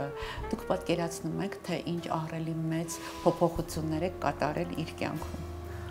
Երբեմն ոչ, քանի որ դա դառնում է մեր առօրյան ու շատ դժվար է դա ամեն անգամ այդ վաու էֆեկտը ինքներս մեզ ապացուցել, սակայն երբ որ լսում ենք պատահմամբ հետագա հետևանքների մասին օրինակ բերեմ, ունենք բուժարու, ով մինչև հղիությունը եւ հղիության ընթացքում ունեցել էր ատամների հետ խնդիրներ, բալիկից հետո արդեն կորցրել էր աշխատանքը նույնիսկ եւ եկավ ժպիտը մենք վերափոխեցինք, դրանից հետո իհարկե իր ժամանակը գրաֆիկը ավելի փոփոխվեց եւ հետո մեր օգնականին շնորհակալություններ հայտնել, որ իրեն դարձրել ավելի ինքնավստահ, իր երազած աշխատանքով է զբաղվում ու էլ չասեմ այն դեպքերի մասին, որ ամուսնացել են մարդիկ այդ բանով, ես եւս դա կապում եմ մեր տված ժպիտի, մեր տված երջանկության, ինքնավստահության հետ, ամեն անգամ այդ ֆիդբեքերը մեզ միայն ոգեշնչում է ու առաջատանում։ Ինչի համար եք սիրում ձեր աշխատանքը։ Հենց այդ էմոցիաների, որը որ ունենում է բուժարուն եւ փոխանցում է մեզ, հիմա փորձում եմ ավելի քչացնել ընդունումը բուժարունների, քանի որ ունեմ նաեւ այլ գործունեություն, որով որ զբաղվում եմ, ինչու եմ դա անում, որպեսզի արդար լինեմ այդ մարդկանց առջև եւ կարողանամ իրենց այդ էմոցիան տալ, իրենց կյանքում փոփոխություն մտցնել եւ դրանից էլ ես վերցնեմ իմ էներգիան, իմ էներգիայի աղբյուրը լինի, դրանով ոգեշնչվեմ։ Ձեր համար ինչ նշանակություն ունի ձեր կյանքի այն հատվածը, որը առնչվում է Elix կլինիկային։ Ինքնադրսևորման շատ մեծ, ինքնաճանաչման զգացողություն ունեմ ես այդ շրջանի հետ կապված, ինչպես նաև ավելի ամբիցիաներ եմ բացահայտում Elix-ի հետ ինքս իմ մեջ եւ փորձում եմ դա փոխանցել բրենդին ու ավելի մասշտաբայնություն փորձում եմ չսահմանափակվել ձեռքբերումներով։ Ձեր կենտրոնում գրվել են կանացի բազմաթիվ պատմություններ, որի վերջաբանից շատ ու շատ հաջողություններ են ծնվել այդ կանանց կյանքում, հա։ Գուցե հենց դուռը փակելուց հետո սկսվել է կյանքի մի նոր շրջան, որը լի է եղել հաղթանակներով, հա։ Այ հետաքրքիր է, դուք արել եք մի կարևոր ամփոփում, ինչ են փնտրում կանայք ձեր կենտրոնում եւ ինչ են ուզում ձեզնից։ Ավելի խորը վերլուծություն ինքս իմ մեջ որ կատարել եմ, այո, իհարկե, առնչվելով բազմաթիվ խնդիրների, ես հասկացել եմ, որ իրենց հիմնական մտահոգությունը, ցանկությունը դա հոգատարությունն ու ուշադրությունն է, այսինքն կանայք հիմնականում ուզում են, որ հոգատար լինենք իրենց առողջության հանդեպ եւ որ իրենց կյանքում իրենց շրջապատող մարդիկ ավելի հստակ տղամարդիկ ավելի ուշադիր լինեն, հա, ուշադրության կենտրոնում լինեն, ինչը որ գովելի է ու բնական։ Մենք փորձում ենք մեր ամբողջ գործունեությունը ծավալել այնպես, որ ծառայենք հենց այդ երկու նպատակի իրականացման, հա, որ իրենք զգան եւ հոգատարությունը բավարար մակարդակով եւ ուշադրությունը։ Դրանից հետո արդեն եւ արդյունքն է լավ ստացվում ամբողջ թիմի կողմից։ Նույնիսկ տեխնիկ, որ աշխատում է լաբորատորիայից չի տեսնում մարդուն, բայց այդ էներգիան իրան էլ է փոխանցվում եւ արդեն վերջնական իր կյանքի փոփոխությունը։ Ինչն է առաջինը նկատում կնոջ արտաքինի մեջ։ Աչքերը։ Կնոջ կարևորագույն հատկանիշը։ Հավատարմություն։ Ինչ է պետք անել կնոջ սիրտը շահելու համար։ Ուշադրություն բավարար հատկացնել։ Ուժեղ կին թե նուրբ։ Նուրբ, կարծում եմ, բայց եւ ուժեղ դժվար է։ Ձեր կյանքի կարևորագույն կանայք։ Մայրս, քույրս, ընկերուհիս։ Որ աշխարհահռչակ կնոջ ատամները կուզենայիք սարքել։ Անջելինա Ջոլի։ Միանշանակ։ Կին, ով ամենաշատն է ոգեշնչում։ Մայրս, միանշանակ։ Ինչն է կնոջ գլխավոր ուժը։ Զգացողությունը։ Շատ ուժեղ զգացողություն ունեն կանայք, ինչը իրենց շատ օգնում է։ Վարսահարդարը կնոջ կերպարի ճարտարապետն է։ Ճիշտ ընտրված վարսահարդարը միշտ է ստեղծում վառ կերպար։ Հենց այդ պատճառով ես իմ մազերը վստահել եմ հայտնի վարսահարդար ոճաբան Գնել Սողոմոնյանի։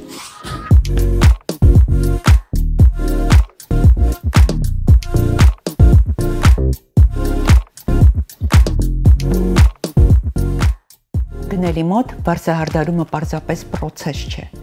այլ ոճի եւ ինքնաարտահայտման արվեստ։ Ինչպես նկարիչը վրձնով նոր կերպարին տալիս է հոգի, այնպես էլ նա մազերի միջոցով փոխանցում է ոճ, ինքնավստահություն եւ հմայք։ Գնելը, իմ բնական խոպոպների հեղինակը գնելն է, ինքն է աշխատել, հետաբերելի մանկության խոպոպները։ Գնելի մոտ սաներվում են մայրը, աղջիկը եւ թորնուհին։ Այդ ասում է, որ գնելը դա չհնացող բրենդ է։ Գնելը դա ոճաբան է, ինքը ոճաբան է, պիտի լինեն գնելի նմանները մեր բյութի ինդուստրիայի մեջ։ Դա արդեն բարձր մոդայի մասին է խոսքը։ Ես սիրում եմ գնելի մոտ գնալ, որտեղ գնելը իմ իմաստությունից ունի հաճախորդներ ամբողջ կյանքի համար։ Վերջ։ Հաճախորդներ ամբողջ կյանքի համար են լինում։ Ոճաբանի մոտ կամ պետքա վստահես եւ լիովին վստահ լինես, որ դու այդտեղից դուրս ես գալու այնպես ինչպես ուզում ես, կամ ընդհանրապես չպետքա հաճախես ոճաբանի մոտ։ Իսկ գնելի մոտ կարելի է գնելի մոտ սուրճ կարելի է վայելել, ովքեր դեռ չեն վայելել, գնացեք գնելի մոտ սուրճ վայելելու։ Գնելի մոտ միշտ դասավորված է, միշտ գրագետ է, միշտ սիրված է։ Դու այնտեղ քեզ սիրված ես զգում։ Սիրված ես զգում, մի բառով գնելի մոտ դու քեզ սիրված ես զգում։ Եվ հետո գնելը միշտ ոճի մեջ է, եւ երբ որ գնում ես գնելի մոտ ուզում ես էլի ոճդ փոխես։ Կամ ուշքի գաս։ Ուշքի արի աղջիկս տենց բանա, ուշքի արի, գնում ես գնելի մոտ ուշքի գալու։ Գնում ես իր այլու մեջ նայելու, մի հատ ինքը տենց կանցնի։ Հա մեկ էլ պետքա գնաս մազերը այնտեղ լվանալու, որպեսզի զգաս, որ լավ ապրելը լավ բան է։ Երբ խնամում են քո մազերը, կատարում է գնել իր աշխատանքը։ Գնելը իր աշխատանքը կատարում է։ Գնելը իր ոլորտի մեջ դա երկհան է, դա արվեստագետն է արդեն։ Երբ որ չունի կոնկրետ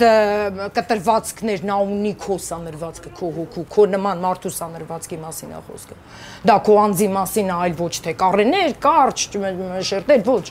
Քո կտրվածքը, ամեն կտրվածք հիմա պետքա լինի քոն, ամեն գույն պետքա լինի քոնը։ Չկա շաբլոն հիմա անհատականությունների ժամանակներն, իսկ գնելը ինքը անհատականություն է։ Գնելը դա վառ անհատականություն է Հայաստանի բյութի ինդուստրիայում։ Ասում են կնոջը վերաբերող ցանկացած խնդիր, որի դեմ անզոր են հոգեբանները, լուծվում է Վարսահարդարի մոտ։ Ես կասեի Վարսավիրը առաջինը պետք է հոգեբան լինի, հետո նոր զբաղվի իր մասնագիտությամբ, քանի որ մենք կնոջը դիմավորում ենք, զրուցում ենք, ծանոթանում ենք, հետո անցնում ենք մեր հիմնական աշխատանքին։ Այդ դեպքում ինչ են փնտրում կանայք ձեր ստուդիայում եւ ինչ են ուզում ձեզնից։ Որպես կանոն, ցանկացած կին ուզում է գեղեցիկ տեսք ունենալ, իսկ մենք գիտենք, որ գեղեցիկ տեսքի գրավականը դա առողջ եւ գեղեցիկ մազերն են, ճիշտ ընտրված սանրվածքն է եւ ճիշտ ընտրված գույնն է, մազերի երանգն է։ Շատ հաճախ լինում են պահեր, երբ որ հաճախորդը, որ կինը եւ Վարսահարդարը բնականաբար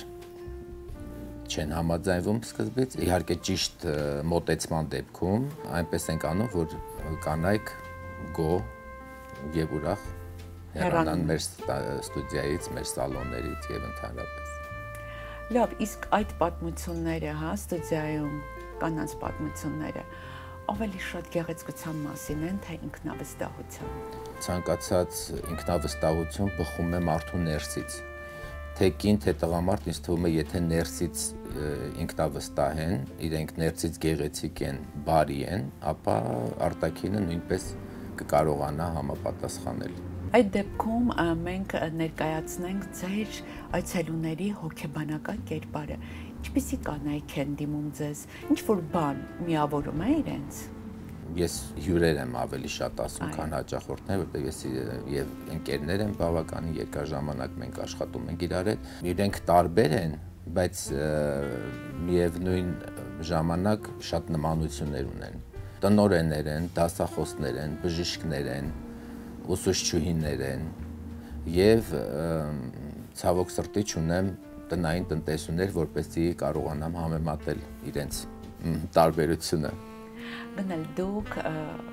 ոլորտի լավագույններից մեկն եք, ես կասեի լավագույնը, եւ գնել Սողոմոնյան անունազգանունը արդեն բրենդ է, հա, այդ գեղեցկության ինդուստրիայում, այ զգացողությունը, որ դու պահանջված մասնագետ ես։ Նախ շնորհակալ եմ բարձր գնահատանքի համար։ Գիտեք, 30 եւ ավել տարիներ է, որ այս ոլորտում աշխատում եմ, բայց չեմ ծերանում մասնագիտության մեջ, հակառակը ամեն տարի վերածնվում եմ, նորություններ եմ մտցնում ես ինքս եւ սովորում եմ իհարկե նոր մասնագետներից եւ նոր պրոդուկտների հետ եմ ծանոթանում։ Գիտեք, ամենակարևորը այստեղ ճիշտ մոտեցումն է մարդուն, ոչ թե մասնագիտությանը։ Եթե ես սխալ մոտեցում ցուցաբերեմ հաճախորդին, հյուրին, նշանակում ես ճիշտ դաստիարակություն չունեմ։ Իմ դաստիարակությունը բերեց նրան, որ ես լավ մասնագետ դարձա։ Իսկ հաջողության բանաձևը, հա, ինչից է կառուցված։ Աշխատասիրությունից, անքուն գիշերներից 5 տարի 24 ժամ աշխատել եմ ինքս ինձ վրա, պարապել եմ մանեկենների վրա, կենդանի մարդկանց վրա, սովորացրել եմ մանկատան երեխաներին այս մասնագիտությունը, որպեսզի ես անընդհատ շարժի մեջ լինեմ, երբեք չեմ ննջել։ Ինչի համար եք սիրում ձեր աշխատանքը։ Նախ առաջինը, որ շատ հետաքրքիր է որպես մասնագիտություն, շատ հետաքրքիր է, որովհետև այստեղ մենք նաև ուսումնասիրում ենք քիմիա եւ ֆիզիկա, հոգեբանություն ամենակարևոր եւ ամենակարևորը դու ամեն օր նոր մարդկանց հետ ես շփվում ու քո ներքին մարդը երբեք չի ծերանում։ Որն է ամենաէմոցիոնալ կամ հիշարժան պահը, որ երբևէ ունեցել եք որևէ հաճախորդի հետ։ Կա այսպիսի պահ։ Ճիշտն ասած, չեմ կարողանում մտաբերեմ ինչ-որ այտենց դրանք շատ են։ Շատ է եղել եւ բարեբախտաբար լավ էմոցիաներ են դրանք եղել, վատը չեն եղել, քանի որ ես ընդհանրապես սիրում եմ շփվել այն մարդկանց հետ, ում հետ որ իմ աուրան համընկնում է։ Երբ որ դու շփվում ես այն անձնավորության հետ, որի հետ որ կոնտակտի դուրս չես գալիս, դու չես կարողանա ստանալ այն, ինչը որ դու արդեն պատկերացնում ես։ Իսկ մազերի գույնը կամ կտրվածքը, հա, ասեցիք աուրա, կարող են բնութագրել կնոջը։ Ես կասեի չէ, շատերը կարող է չհամաձայնվեն ինձ հետ, բայց դա ընդհանրապես կապ չունի, ավելի շատ դա մասնագետի ճիշտ ընտրությունն է եւ հաճախորդին ճիշտ տեսնելու, ընկալելու բնավորությունը, մենք ոնց ենք ընտրում սանրվածք, մազի երանգ, մենք ընտրում ենք կնոջ ապրելակերպից ելնելով։ Եթե բժիշկ է, նա չպետք է լինի շատ աչքի ընկնող, ինչ-որ դժվար կտրվածքով, դժվար գույներով, որովհետև նա աշխատում է պացիենտների հետ, դա հոգեբանորեն կարող է ազդել հիվանդի վրա։ Այսինքն այդ այնքան մանրուքներ կան, որ մենք հաշվի ենք առնում, այսինքն պետք է հաշվի առնի մասնագետը։ Կանայք շատ բան կարող է ուզեն, բայց մենք պետք է շատ ճիշտ ձևով բացատրենք, որ սա ձերը չէ, որ պետք է ընտրել սա եւ նմանատիպ հետաքրքիր շփումներ ա տեղի ունենում մեր գործի մեջ։ Շատ ժամանակ կռիվներ են լինում, բայց վերջում հաղթում է իհարկե մասնագետը։ Հաղթում եք դուք։ Եվ երբ որ դուք անում եք եւ կամ այսպես ասած շակերտավոր պարտադրում եք ձեր մասնագիտական խմբագրումները, հա, վերջին հայացքը հայելու մեջ, որպես կանոն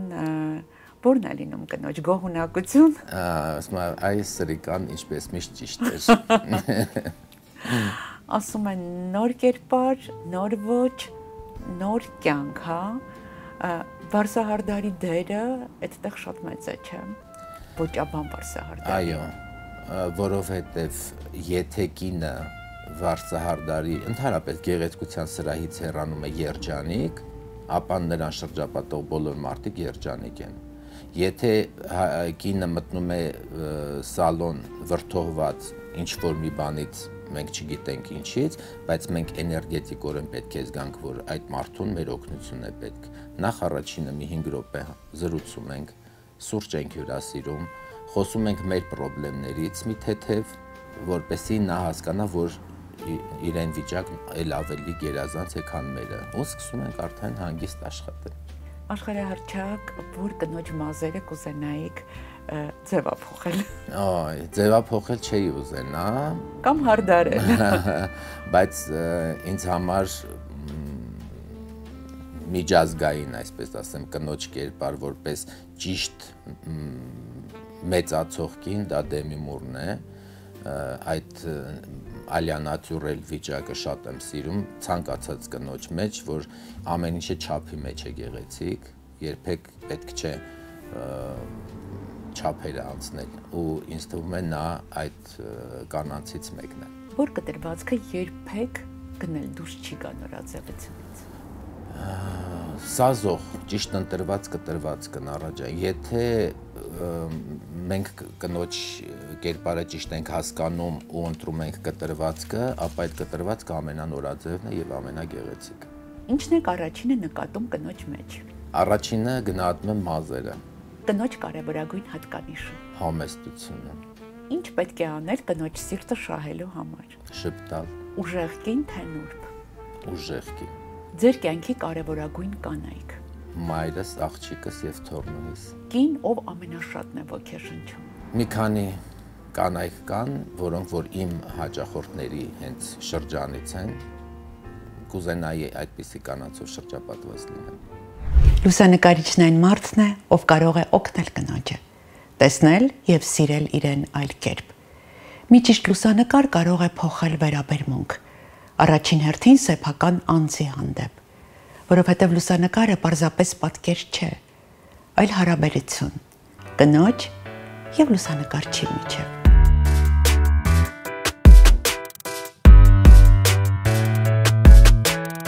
Երբ տաղանդավոր Վիգեն Մնոյանն է լուսանկարում, նույնիսկ պերֆեկցիոնիստ Անի Զաքարյանը հանգիստ է։ Վիգենի օբյեկտիվը չի ուղղում, չի կերտում, պարզապես տեսնում է այն, ինչ պետք է տեսնել։ Վիգենը Հայաստանի լավագույն ֆոտոնկարիչներից է, եթե ոչ հենց լավագույնը, եւ կարծես թե այսպես երազանքի նման է, վստահ եմ, յուրաքանչյուր մեկի համար երազանքի նման է լինում իր հետ աշխատելը։ Եվ իմ երազանքը փաստորեն այդ առումով այսօր իրականացել է։ Վիգենը շատ բացի այն, որ կարգին մարդ է, շատ լավ ֆոտոնկարիչ է, որ տեսանկյունից հարմարավետ է աշխատանքի մեջ, իսկ դա շատ կարևոր է եւ ոչ թե հարմարվում է, այլ ինքը իսկապես ստեղծում է հարմարավետ գոտի, որպեսզի տվյալ մարդը, ով այդ պահին տաղավարում է եւ լույսերի ներքո, օբյեկտիվի ներքո չլարվի, ավելորդ լարվածություն չունենա, մտքեր չլինեն ավելորդ, այլ հակառակը հանգստություն է բերում Վիգենը, ինքնավստահություն է բերում, ինչը շատ կարևոր է տվյալ մարդու համար, որն այդ պահին տաղավարում եւ օբյեկտիվի ներքո է։ Եվ փաստորեն հենց երևի դրա արդյունքում են Վիգենի նկարներն այդքան հաջողված, որովհետև այն բոլոր ֆոտոնկարները այստեղ գալուց առաջ էլ երբ ես ուսումնասիրում էի, իսկապես լավն են, իսկապես լավագույններից են, յուրաքանչյուր շարքը, չկա այդպիսի մի շարք, չկա այդպիսի մի անհատ, որի հետ կատարած աշխատանքը, նկարները եւ արդյունքը լինի, դե ասես դե լավ, դե այս մեկը ոչինչ, չէ, այդպիսի նկարներ չունի, իսկապես բոլորը լավն են եւ մեկը մյուսից լավը։ Վստահ եմ իմ նկարներն էլ են լավը լինելու։ Վիգեն, այ դուք ինչպես եք կարողանում ստեղծել այն էներգետիկ դաշտը, վստահության մթնոլորտը, հա, կնոջը նկարելիս, որպեսզի ինքը իրեն ավելի ազատ ու ինքնավստահ զգա հարմարավետ եւ բացվի տեսախցիկի առջեւ։ Ընդհանրապես պորտրետիստի աշխատանքի մի մասը այդ հոգեբանությունն է, զուտ լուսանկարությունը չի։ Չեմ կարող բառերով դրա մասին ասել իհարկե, բայց պետք է ունենաս վերաբերմունք քո աշխատանքին ու քո մոդելին։ Շատ կարևոր է, որ դու գտնես ընդհանուր եզրեր, ընդհանուր խոսելու բան, բացես մարդուն, կարողանաս տրամադրես քեզ, որպեսզի ստանաս այն նկարները, որը որ անկեղծ են, որը որ հենց այդ մարդն է նկարում պատկերած, ոչ թե մի գեղեցիկ պատկեր, հա, այսինքն զուտ կոնկրետ մարդն է նկարում։ Ու նորից ասեմ, որ դա պորտրետիստի ամենակարևոր գործառույթն է։ Կան սկզբունքներ, որոնք երբեք չեք խախտում նկարելիս։ Չկան ինչ որ կոնկրետ սկզբունքներ, դե բարոյական սկզբունքները բնականաբար չեմ խախտում, այսինքն մտքովս էլ չի անցել, հարցը տվեցիք առաջի անգամ դրա մասին մտածի։ Լուսանկարչության մեջ էլ, եթե գեղարվեստական սկզբունքների մասին է, տենց բան չկա, բայց մարդկային ու բարոյական սկզբունքները բնականաբար այն համամարտկային սկզբունքներն է, որը ոչ աշխատանքի մեջ, ոչ էլ առօրյա կյանքում փորձում եմ չանցնել։ Կանայք շատ հաճախ իրենց նկարներում այլ կերպ են տեսնում, քան դուք որպես լուսանկարիչ։ Այ ինչպես եք կարողանում այնպես անել, որ հետո իրենց սիրեն իրենց նկարներում։ Գիտեք, ամենակարևորը անկեղծությունն է։ Ամենակարևորը գտնել մարդու հետ այդ էներգետիկա դաշտի մեջ մտնել, ամենակարևորը տեսնել այդ մարդուն գեղեցիկ։ Իսկ վերածելը պատկերին դա արդեն տեխնիկական եւ փորձի հարց է, էլի։ Շատ կարևոր է առաջին մասը, այսինքն դու զգաս այդ մարդուն, հասկանաս այդ մարդուն, ուզենաս իրեն փոխանցել նկարում ստանալ իրեն այդպեսին։ Կա այսպիսի հանրահայտ արտահայտություն, ես ֆոտոգենիկ չեմ։ Ընդհանրապես տես բան չկան, կան մարդիկ, ում ավելի հեշտ է նկարել, հա, ու մարդիկ, ում որ ավելի դժվար է նկարել, թե չէ ֆոտոգենիկ, չֆոտոգենիկ, տենց հասկացություն չկա։ Յուրաքանչյուր մարդու իր մոտեցումն է պետք ցույց տալ ու համոզված եմ յուրաքանչյուր մարդուն կարելի է ստանալ հետաքրքիր անմիջական գեղեցիկ նկարներ, ընդամենը պետքա ման գալ։ Ինչի համար եք սիրում ձեր աշխատանքը։ Դա չափազանց բարդ հարց է։ Երևի եթե պատասխանը իմանա ինչու համար, կարող է տենց չսիրե իմ աշխատանքը։ Դա իմ զուտ աշխատանքը չի էլի, այսինքն մենակ ես չեմ առավոտ շուտ վեր կենում, ատամներս լվանում, գնում աշխատանքի, որ աշխատեմ։ Դա բնականաբար ստեղծագործական process-ն է ու անդադար սովորելը, անդադար նոր բաներ բացահայտելն ու տեսնելն է, որը որ ստիպում է անդադ դու նոր բաներ քո համար գտնես։ Երևի ամենաառաջինը դա է։ Լավ, իսկ այս զգացողությունը, որ Վիգեն Մնոյան անուն ազգանունը այսօր բրենդ է։ Գիտեք, երբեք դրա մասին չեմ մտածել, հա։ Ես հասկանում եմ դա իհարկե, անշուշտ, բայց երբեք չեմ մտածում, որ դա ինչ որ բանին օգնում է կամ խանգարում է, ամենայն դեպս ներքին իմ համար։ Միգուցե ավելի հեշտ է վաճառել դա, եթե դու որոշակի փուլի ես հասել, ինչ որ աշխատանքից ելնելով, հասել ես, բերել ես քո անունը ինչ որ մի բանի ես հասցրել, բայց իմ աշխատանքի մեջ դա ինձ երբեք թույլ չի տալիս, որ ես թերանամ կամ ինչ որ բան անեմ մի քիչ ավելի, ասեմ դե լավ, ոչինչ, կասեն եկել են Վիգենի մոտ նկարվել են, լավ, չէ, միշտ ձգտումը լավ, ավելի լավ լինելուն, դա անդադար է, անդադար process է։ Այսօր ավելի շատ ձեզ են ընտրում, թե դուք եք ընտրում։ Սենց ասեմ, լինում են աշխատանքներ, որից ես հրաժարվում եմ, հա, հաշվի առնելով շատ հանգամանքներ ու ամենաառաջինը դա ինձ հետաքրքիր է, թե չէ։ Բայց դրա հետ միասին դու պրոֆեսիոնալ ես, լավ բաներ կա, որոնք որ պիտի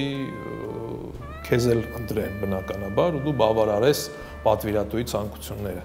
Դրա համար երևի երկուսն էլ կա։ Երբ եք համարում ֆոտոշարքը հաջողված, երբ պատվիրատուն է ուրախությունից ճչում, թե ձեզ դուր է գալիս։ Չէ, ես շատ դեպքեր եմ ունենում, երբ որ պատվիրատուն շատ է հավանում նկարներից մի ավել քանակել հավանում է, քան պայմանավորվել ենք, որ պիտի լուսանկարվի, բայց ես բավարարված չեմ լինում աշխատանքով, տենց լինում է, չեմ կարող ասել, որ հազվադեպ է լինում է, ոչ էլ կարող եմ ասել, որ շատ հաճախ է լինում, բայց շատ կարևոր է, որ ես գոհ լինեմ, այսինքն ես հասկանամ, որ ես 100%-ով բոլոր ջանքերս դրել եմ, որ արդյունքի հասնեմ, բայց հանգամանքները շատ են լինում, հա, այսինքն շատ բաներից է կախված, մենակ լուսանկարչից բնականաբար կախված չի վերջնական արդյունքը, ու լինում են դեպքեր, ես հասկանում եմ, որ ավելի շատ կարող էի աշխատել, ավելի լավ կարող էի աշխատել, ու դա կարծում եմ շատ կարևոր է, որտեվ հակառակը նշանակում է դու կանգ ես առնում, էլի, երբ որ դու ամեն արածդ ասում ես, վայ, ես ինչ շեդևր եմ ես նկարել, դա վերջն է, արդեն ամեն ինչի վերջը դրանից է սկսում։ Հաջողության բանաձևը միանշանակ աշխատասիրությունը, իհարկե իմ վարպետները ինձ մի քիչ գլուխ գովեմ, ինձ ասում էին, որ ես ունեմ բնատուր տվյալներ լուսանկարիչ լինելու համար, բայց աշխատասիրությունն է, որը կարող է քեզ սովորական մասնագետից դարձնի լավ մասնագետ։ Աշխարհահռչակ որ կնոջը կուզենայիք ֆոտոշարք անել։ Մոնիկա Բելուչին է միշտ եղել, նենց էլ ստացվել է, որ ընդհանուր ընկերներ ունեմ, բայց դեռ չի հաջողվել այդ իրականացնել։ Ու հիմա էլ իհարկե 20 տարի առաջ էլ Մոնիկա Բելուչին, 10 տարի առաջ էլ հիմա էլ Մոնիկա Բելուչին, մնում է Մոնիկա Բելուչի։ Ինչն է առաջինը նկատում կնոջ մեջ։ Ընդհանուր պատկերն է, որտեվ մի քիչ եթե դու շատ ես մասնագիտության մեջ խորանում, կոմպոզիցիա ես էլ միշտ պատկերացնում, իսկ կոմպոզիցիան դա տարբեր բաների համադրությունն է, դրա համար երևի ընդհանուր պատկերն է։ Կնոջ կարևորագույն հատկանիշը։ Կնոջ կարևորագույն հատկանիշները կարծում եմ հավատարիմությունն է եւ բարությունը։ Ինչ պետք է անել կնոջ սիրտը շահելու համար։ Պետք է լինես նենց ոնց որ կաս։ Ուժեղ կին, թե թույլ։ Ուժեղ կին, որը թաքնված է թույլ կնոջ կերպարի տակ։ Ինչն է կնոջ գլխավոր ուժը։ Կնոջ գլխավոր ուժը շատ զենքեր ունեն կանայք, շատ զենքեր ունեն, որոնց դեմ տղամարդիկ անզոր են։ Շատ բազմաթիվ են զենքերը։ Ահա եւ վերջ։ Մեր հյուրերը տարբեր ասպարեզների ամենահայտնի տղամարդիկ իրենց օրինակով ցույց տվեցին, որ կնոջ հանդեպ ուշադրությունն ու սերը պարզապես բառեր չեն, այլ իրական արժեքներ։ Դա տղամարդկային ուժի լավագույն դրսևորումն է։ Իսկ ինձ մնում է միայն ավելացնել, որ ժամանակը սլանում է խելահեղ արագությամբ, եւ մենք պետք է իրար սիրենք ամեն օր, ամեն րոպե, ամեն վայրկյան։ Շնորհավորում եմ մեր հայ կանանց գարնան միամսյա տոնը, ցանկանում եմ նրանց կանանց երջանկություն եւ երկար առողջ տարիներ։ Ցանկանում եմ ձեզ լինեք երջանիկ, լինեք գեղեցիկ, սիրված եւ ինքնավստահ։ Ապրիլի 7-ը դա մայրության, գեղեցկության եւ սիրո տոնն է մեր երկրում։ Ես ուզում եմ, որ այդ տոնի բոլոր երանգները ինձ լսող կանայք զգան ամբողջությամբ։ Լինեք միշտ ուրախ, երջանիկ, լինեք գնատված, գնատեք ձեր շրջապատում ամեն ուրախ բան, ամեն գեղեցիկ, ցանկացած կին եւ կնոջ առաքելություն դա մայրությունն է, եւ ես ցանկանում եմ, որ բոլոր կանայք հասնեն մայրության այդ երկրանքին։ Ամենակարևորը երևի այսօր ինչ-որ մեզ պետք է դա խաղաղություն, արժանապատիվ խաղաղություն։ Ցանկանում որ լինեք առողջ եւ շատ ժպտակ։ Ինչպես ասել է Բոբ Մարլին, կնոջ մարմնի ամենագեղեցիկ հատվածը դա իր ժպիտն է։ Սիրելի կանայք,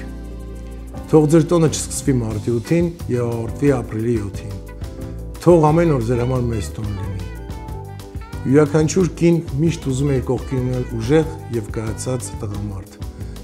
Իսկ յուրաքանչյուր ուժեղ տղամարդ ուզում է իր կողքին ունենալ հոգատար կին եւ երեխաների համար սիրելի մայր։ Շնորհավորելով մայրության գեղեցկության տոնի կապակցությամբ մաղթում եմ, որ ձեր օջախներում միշտ ջերմություն լինի, սեր եւ հոգատարություն։